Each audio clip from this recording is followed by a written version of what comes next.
Pelvic floor dysfunction and painful intercourse is the subject of this video. Hi, I'm Dr. Shakib from Core Pelvic Floor Therapy in Irvine. Stay tuned.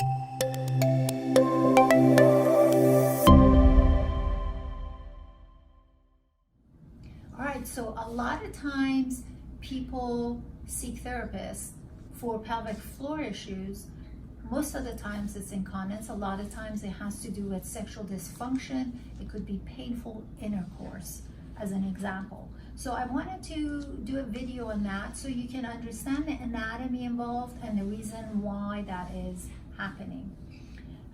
It's not one of those subjects that people really talk about, especially if you're younger. It's not something that people think they're proud of, and it has nothing to do with it. You should not look at it like it's any different than having a spasm in your back muscle. So that's just what it is.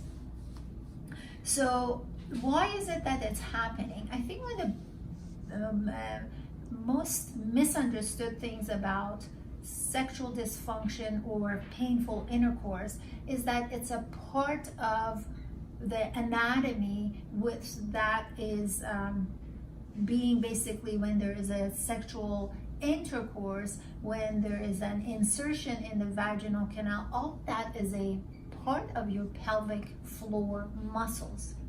So why is it in spasm is a huge thing. While there are cultural differences and cultural factors that may contribute to this, it could be traumatic things that may be involved. We're going to only look at the anatomy involved here.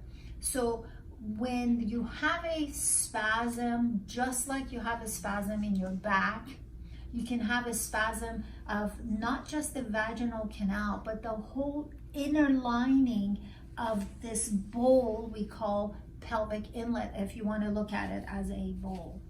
So the vaginal canal is just a portion of the pelvic floor, and so depending on how tight and spastic and hypertonic these other muscles are, that can get even worse. So it's more than one thing that is in tension. So how do we treat it is very important, and the way we're going to treat it is not necessarily manual treatment, going inside and working on those, because at the end of the day you can only go so far in. So that paying attention to the anatomy, to the skeletal system, to your lumbar, lower back, your sacroiliac joints, the connection of the femur, the thigh bones to the socket of the pelvis, the inner thigh, the alignment of the pubic symphysis, the top of your pubic bone, all of those play a role. Then there are muscles that go from your lower back and just go lay right in front of this, we call that fossa, goes right in front of it and goes over the front of your pelvis and gets attached to the back of your thigh bone. So all of those need to be addressed, otherwise you're doing a partial treatment. So I wanted to bring this to your attention. If you're frustrated because you've gotten manual therapy and it still is an issue, then you gotta pay closer attention and seek care that is more comprehensive.